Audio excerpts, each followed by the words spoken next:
Governor గారికి ఒక్కసారి పత్రాలన్నీ చూపించిన తర్వాత, ఆయనకు చెప్పిన తర్వాత, చూపించిన తర్వాత ఈ పత్రాలన్నీ కూడా కోర్టు ద్వారాలు కూడా తడతాయి. 1,04,00,000 సంతకాలు చేసిన ఈ డాక్యుమెంట్స్ అన్నీ కూడా భద్రంగా కోర్టు ద్వారాలు కూడా తడతాయి. కోర్టులో కూడా పిటిషన్ వేస్తాం. 1,04,00,000 సంతకాలు రెడీగా ఉన్నాయి.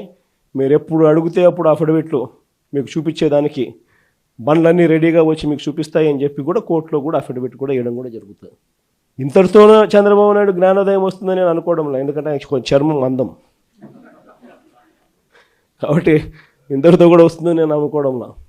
ఎందుకంటే మామూలుగా మీకు గుర్తుండే ఉంటుంది, పూర్వం మనం ఎప్పుడో నేను చిన్నప్పుడు జనార్దన్ రెడ్డి గారు ప్రైవేట్ మెడికల్ కాలేజ్ ఇచ్చినారు అని చెప్పి ఏకంగా ముఖ్యమంత్రి పదవి నుంచి ఆయన రాజీనామా చేయాల్సి వచ్చింది.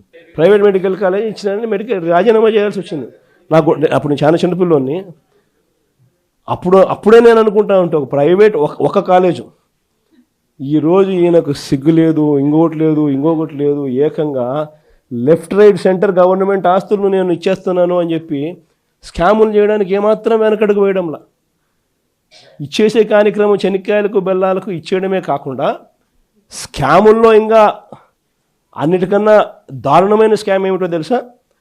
నువ్వు ప్రైవేట్ వాళ్ళకి కాలేజీలు ఇచ్చేసిన తర్వాత ఆ ప్రైవేట్ కాలేజీలు వాళ్ళు ప్రైవేట్ కాలేజీలు ఇది నడిపేటప్పుడు వాళ్ళ జీతాలు నువ్వు ఇస్తావంట. అది ఇంకా పెద్ద స్కాము.